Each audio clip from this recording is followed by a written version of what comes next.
On est en train, il y a du Narcos made in Algérie. Narcos, la fameuse série de Netflix. Je pense qu'aujourd'hui, elle pourrait facilement créer une Narcos algérienne. Le fléau de la drogue bat des records, y compris dans les milieux liés à la justice algérienne et liés au plus haut sommet de l'État algérien. Aujourd'hui, nous allons vous révéler un autre scoop. Imaginez chez qui on a trouvé de la drogue. Chez le chauffeur du secrétaire général du ministère de la Justice.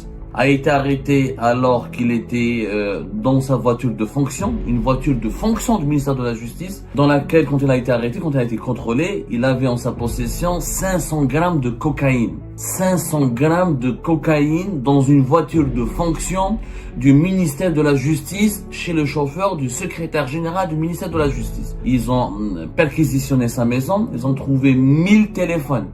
1000 téléphones, iPhone et Samsung. C'est un trafic en téléphone. Encore une fois, la cocaïne, c'est pas du cannabis, c'est pas du chiche, c'est pas du hashish, c'est pas du kiff. C'est une drogue dure et qui est extrêmement chère en Algérie. Un trafiquant de drogue et de téléphone portable qui travaille auprès du deuxième homme qui dirige le ministère de la Justice. Le secrétaire général du ministère de la Justice qui s'appelle Mohamed Erguez, est-ce qu'il est impliqué dans ce scandale de drogue? Je ne peux pas l'affirmer.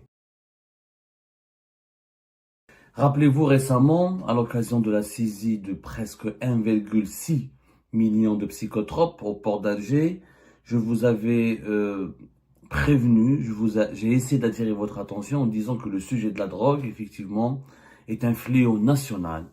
L'Algérie, on l'avait même peut-être intitulé une émission comme ça, on est en train, il y a du Narcos made in Algérie. Narcos, la fameuse série de Netflix qui retrace la saga des cartels de la drogue au Mexique et en Colombie. Je pense qu'aujourd'hui, elle pourrait facilement créer une Narcos algérienne.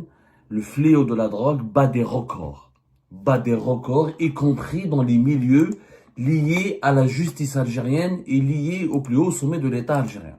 Récemment, nous avons parlé d'un scandale qui concerne des juges à Blida, où des juges en affaires de drogue a éclaté au sein qui implique une juge auprès de une influente juge. C'était le 21 avril dernier, on en a parlé. Une juge, des avocats arrêtés, gros scandale de trafic de drogue au cours de la justice algérienne. On en a parlé récemment. Où des avocats, 4 avocats ont été arrêtés et une juge a été aussi interpellée pour une affaire de possession de 16 kg de cocaïne. Un réseau de trafiquants qui a été démantelé par la police judiciaire de la wilaya de Blida, qui ont composé essentiellement d'avocats et de magistrats. Ensuite, au bout de 4-5 jours de garde à vue, l'affaire a été étouffée par l'appareil judiciaire pour protéger cette juge et pour empêcher que d'autres révélations touchent d'autres juges. On en a parlé le 21 avril dernier. D'ailleurs, nous sommes les seuls à avoir fait des révélations sur ce sujet. Personne, mis à part quelques pages Facebook qui ont lancé l'information, mais de façon à travers des bribes, de façon lapidaire. Personne n'avait fait une enquête là-dessus. Il y a eu des gardes à vue. Ensuite, il y a eu des placements sous contrôle judiciaire de 2 avocats seulement. 3 ou 2 autres avocats ont été libérés. La juge a été bénéficié d'une impunité flagrante et scandaleuse. Et plus personne n'a parlé de ce sujet. Aujourd'hui, nous allons vous révéler un autre scoop. Imaginez chez qui on a trouvé de la drogue. Chez le chauffeur du secrétaire général du ministère de la Justice. Le chauffeur du secrétaire général du ministère de la Justice, un certain Sofiane S, on va pas donner tout son nom, parce qu'il s'appelle Sofiane S. Je vais éviter de donner son nom pour ne pas porter atteinte à sa famille, au moral de sa famille. Comme il est toujours présumé innocent, n'a pas été encore jugé, je préfère respecter la présomption d'innocence. Comme nous sommes des journalistes honnêtes et intègres, on n'est pas là pour le juger, on est là juste pour apporter l'information. Mais ce Sofiane S, qui travaille comme chauffeur du secrétaire général du ministère de la Justice, a été arrêté alors qu'il était dans sa voiture de fonction, une voiture de fonction du ministère de la Justice, dans laquelle, quand il a été arrêté, quand il a été contrôlé, il avait en sa possession 500 grammes de cocaïne. 500 grammes de cocaïne dans une voiture de fonction du ministère de la Justice chez le chauffeur du secrétaire général du ministère de la Justice. Il y a eu les enquêteurs de la police judiciaire à Alger, ils ont poursuivi leur enquête, ils ont perquisitionné sa maison, ils ont trouvé 1000 téléphones. 1000 téléphones iPhone et Samsung. C'est un trafic en téléphone. Il vendait de façon informelle, il faisait dans le trafic de téléphone. Est-ce que ces téléphones étaient volés en Europe? On ne sait pas. En tout cas, ils provenaient certainement de la contrebande. Ce sont des contrebandiers qui font entrer des téléphones sans les dédouaner de façon informelle. Et lui, il était un revendeur de téléphones alors qu'il travaille comme chauffeur du secrétaire général du ministère de la Justice. Vous imaginez, la police, c'est l'unité de la police judiciaire de Châteauneuf qui est en train de mener cette enquête. Il habite à Bab Hassan, ce chauffeur, selon nos investigations. Lui, c'est un enfant de Biel, il est né en 1980. Voilà, tous les détails que nous avons pu obtenir. C'est tout simplement choquant que le chauffeur même du secrétaire général du ministère de la Justice est un trafiquant de drogue. Bon, 500 kilos de cocaïne, c'est pas encore une fois la cocaïne, c'est pas du cannabis, c'est pas du chiche, c'est pas du hashish, c'est pas du kiff, c'est une drogue dure et qui est extrêmement chère en Algérie. Elle est extrêmement chère, elle est extrêmement onéreuse. Donc 500 grammes, c'est une quantité, c'est pas un unique consommateur. Les policiers, apparemment, d'après les sources sécuritaires à qui nous avons parlé, il est aussi revendeur de drogue.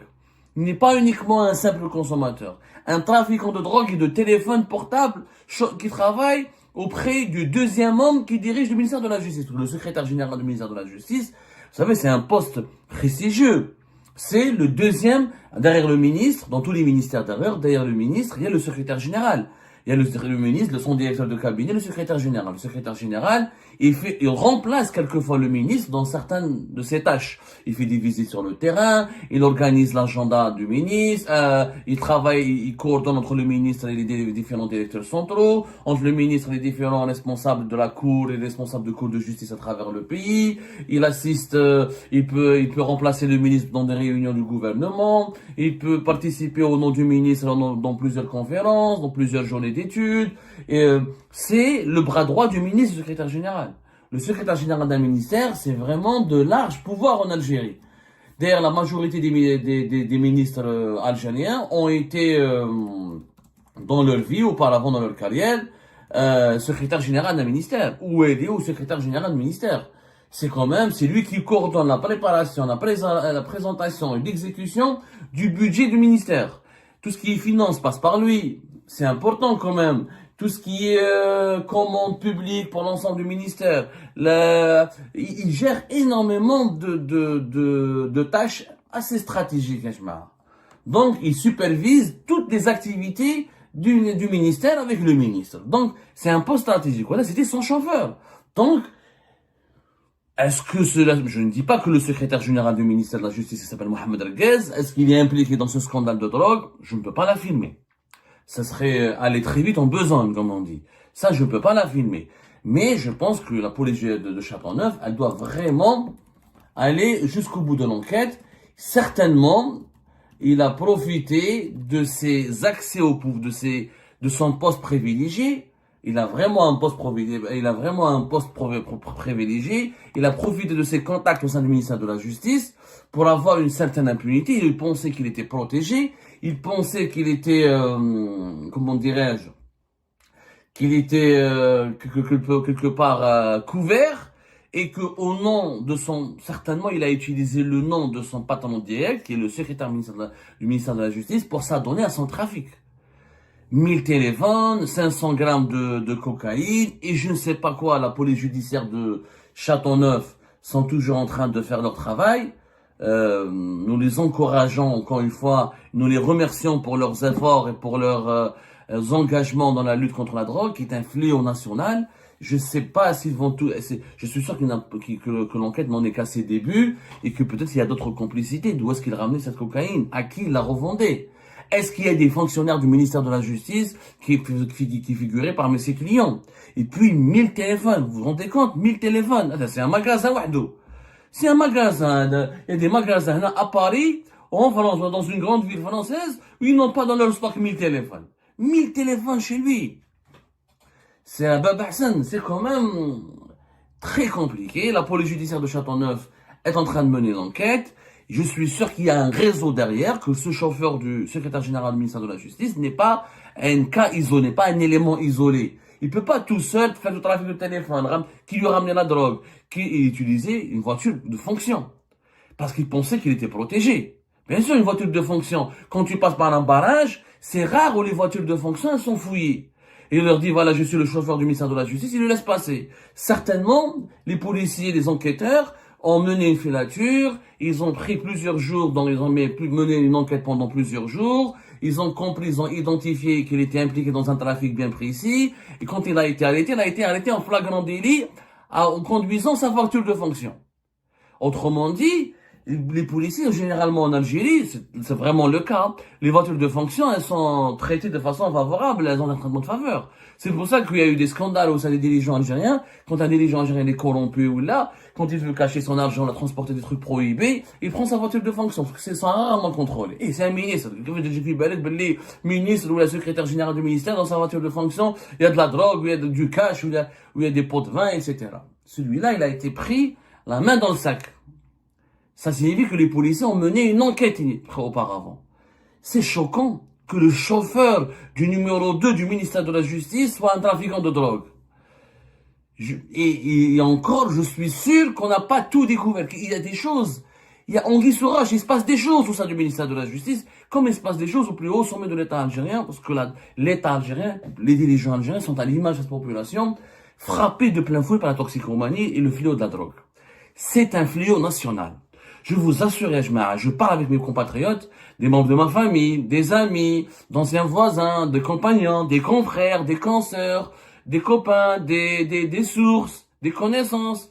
Tous me disent, Abdou, le fléau de la drogue est devenu terrible. Les jeunes Algériens sont drogués. La drogue, elle circule dans les établissements, dans les universités, dans les lycées, même dans les collèges. Les dealers, on les voit partout. Il y a des jeunes Algériens, des supporters de la violence, les guerres de gangs dans les quartiers populaires, les bagarres, les policiers sont sur le qui-vive, des interventions quotidiennes.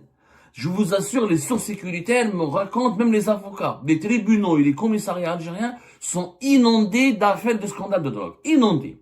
Du petit consommateur jusqu'aux grosses affaires de trafiquants de réseaux de trafic de drogue. Chaque jour, les juges, les avocats et les policiers, les gendarmes sont débordés. Il y a un malaise national autour de la drogue. Moi, j'en appelle encore une fois aux autorités suprêmes de l'État. Je pense qu'Abdelmajid Tebboune doit décréter un état des lieux, doit décréter une campagne nationale de sensibilisation et on doit déclarer la guerre au narcotrafic parce que notre jeunesse, c'est un problème de santé publique, ça bousille la santé, ça alimente l'insécurité, la délinquance et la criminalité transfrontalière et nationale et internationale, et c'est un danger pour la sécurité nationale. Moi j'appelle à organiser des assises nationales de la lutte contre la drogue et la toxicomanie. On doit en parler ouvertement. Et pas en faisant de la menace de les projets de loi, les condamnations. Ça ne sert à rien. Les gens n'ont plus peur de la prison. Parce qu'ils sont inconscients. Un toxicomane, un drogué, il est inconscient. Même dans les prisons algériennes, la drogue circule. J'ai fait le Harash en 2018. Ils trouvent la drogue dans des sandwichs. Où tout le monde est complice. Donc le phénomène s'est amplifié.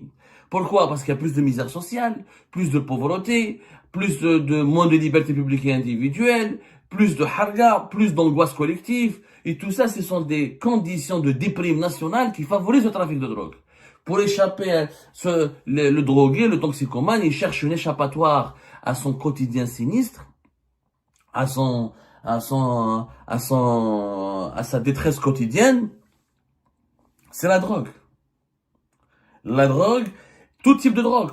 Les drogues douces, avant la cocaïne en Algérie, on en parlait rarement. Et la cocaïne était réservée aux ultra riches, comment elle était chère.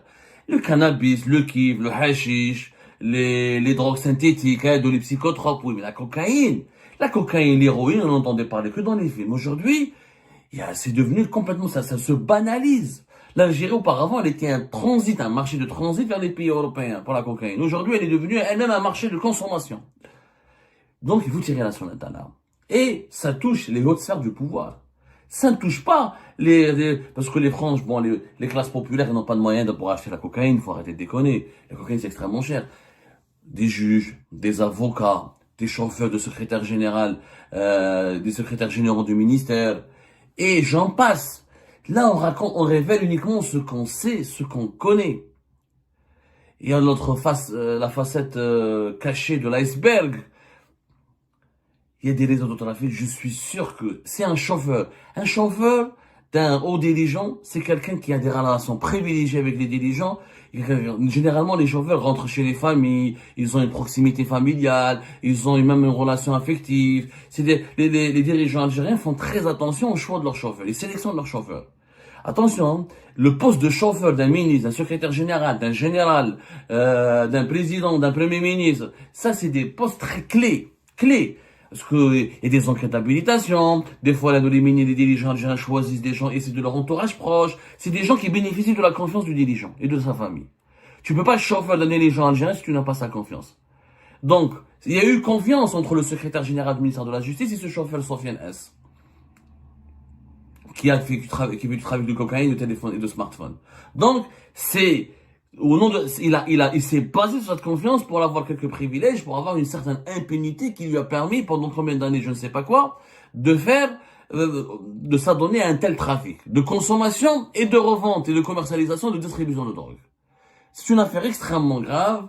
J'appelle encore une fois les autorités algériennes à lancer un débat national sur le fléau de la drogue et son ampleur inédite au sein de la société comme au sein des sphères les plus élevées de l'État et les plus imperméables et les plus prestigieuses de l'établissement politique et militaire. Il faut absolument en parler.